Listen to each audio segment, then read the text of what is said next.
dalam sholat lalu terbayang akan sesuatu, bagaimana cara memulangkannya? Di dalam pemahamannya, ibu kita semua sudah menyatakan dalam pandang hati kita, la maujud bil haqqi illallah. Tidak ada yang wujud yang nyata dalam bentuk rupa apapun, dalam wujud sesuatu yang lain pun, melainkan itu semata-mata nyatanya wujud Allah. Ya, baik pada diri maupun di luar diri. Kalau kita sudah paham tidak ada yang wujud dalam bentuk rupa yang lain melainkan hanya Allah, karena Allah cuma yang mutlak akan dirinya semata-mata, maka ketika kita sholat teringat namanya anak, cucu, ya, teringat namanya makanan dan sebagainya. Lalu bagaimana cara memulangkannya? Cara memulangkannya, tetap pandanglah apa yang diingat tadi, apa yang terbetik, apa yang terbayang, apa yang terlintas dalam hati dan akal pikir. Pandang segala itu juga adalah bentuk lain daripada wujud nyatanya diri Allah tadi. Nah, dalam paham kita itu, kalaulah itu adalah bentuk lain daripada nyatanya wujud Allah, namun kesempurnaan wujud lain nyatanya wujud Allah secara sempurna itu tiada lain sempurna pada diri. Maka pulangkan semua yang terlintas, pulangkan semua yang terbetik, pulangkan semua yang terhayal dalam hati dan pikiran kita, kembalikan dia kepada satu wujud. Inilah kesempurnaannya. Kembalikan dia ke sini. Nah, ya, kalau kita dah kembalikan ke sini, insya Allah dia tidak akan memunculkan namanya dosa tadi itu. Kenapa? Pada saat kita terbayang ini tadi, kita mampu bahwa itu juga nyatanya wujud Allah, tidak berdosa kita. Yang membuat kita berdosa itu ketika kita tidak mampu memandang Allah dalam bentuk rupa yang lain, dalam bentuk wujud yang berbeda tadi itu. Sama begini mahamnya. Manusia ini kan selalu tertipu memandang bentuk dan rupa. Nah, ini Ustaz kasih namanya ilmu titik. Titik. Titik ini bertajali, berganti bentuk dan rupa, menjadi huruf A, B, C, sampai Z. Nah, pertanyaan Ustadz, dalam bahasa pandangan Zohir nih, pandang Zohir, samakah huruf A dengan B, B dengan C, C dengan D, secara pandangan Zohir ini? Sama atau tidak? Tidak sama. Tidak sama. Kenapa tidak sama? Karena beda bentuk dan rupanya. A begini, B begini, kan itu tidak sama dalam bentuk dan rupa. Kita nggak sama dia dalam pandangan Zohir nih. Namun dalam pandangan batin, pandangan hati atau ainul basyirah, samakah bentuk rupa A, B, C, D, Z itu dalam pandang hati? Sama. Kalau memang sama, di mana letak samanya, Bu? Karena dia dari titik. Itulah jawabannya tuh. Iya, huruf A tuh itu sebenarnya nyatanya titik itu. Huruf B nyatanya titik, C juga nyatanya titik. Semua huruf itu adalah bentuk dan rupanya titik. Makanya ketika kita memandang huruf A sampai Z, yang terpandang itu adalah titik sebenarnya. Karena titik itu yang berganti bentuk dan rupa dalam bentuk wujud yang lainnya. Tapi kenapa semakin banyak titik menterjalikan dirinya kepada huruf A sampai Z, semakin tak nampak pula titik itu dalam pandangan kita. Karena kita selalu memandang bentuk dan rupa.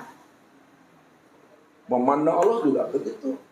Allah sudah berterjali dalam bentuk rupa yang berbeda. Allah bertahwil, kata Rasul. Allah sudah bertahwil. Tahwilnya Allah itu segala yang wujud. Ya, kalaulah tahwil Allah itu segala yang wujud, itu artinya segala yang wujud itu adalah bentuk rupa wajah diri Allah. Namun kenapa manusia tidak mampu memandang Allah pada bentuk rupa yang berbeda? Karena manusia ini selalu tertipu memandang bentuk dan rupa. Lalu bagaimana supaya kita bisa memandang Allahnya pada segala bentuk dan rupa? Hilangkanlah segala wujud bentuk dan rupa itu, ya, maka nyatakanlah Allah. Allah lah rupanya, yang wujud dalam bentuk rupa yang lain itu. Makanya pada saat kita sholat, apapun yang terlintas itu juga nyatanya diri Allah. Apapun yang terbetik itu juga nyatanya diri Allah. Apapun yang teringat itu juga nyatanya diri Allah. Namun kesempurnaan yang teringat, yang terbayang tadi itu, sempurnakan, pulangkan semuanya itu kepada diri. Jadi memandangnya kepada diri sendiri.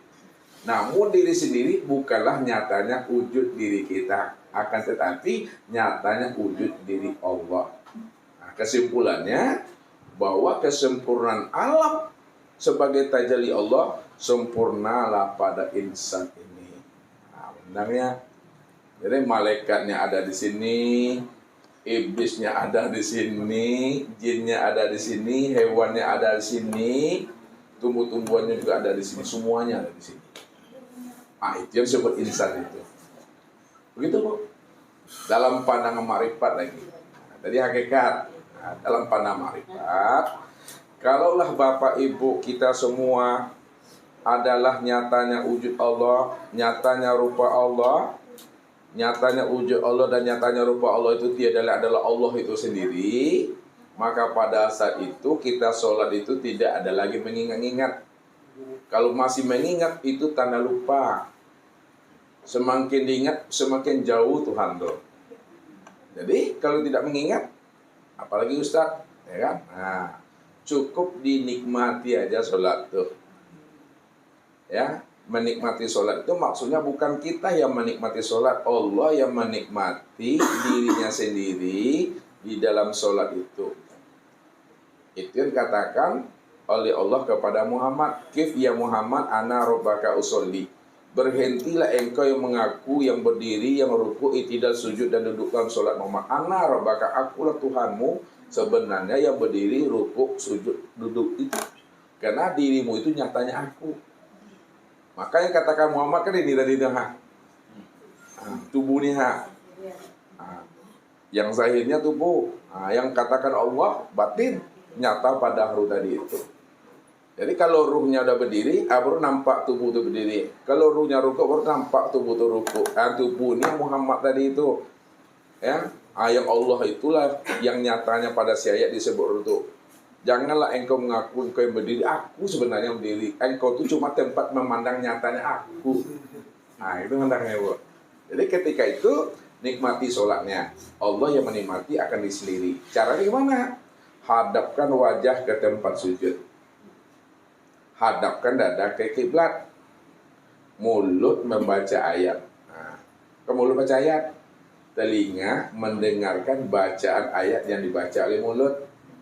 Akal pikir mengawasi dan mengontrol apa yang dibaca oleh mulut, apa yang didengar oleh telinga, dan apa yang diperbuat oleh anggota tubuh mulai dari takbir sampai salam.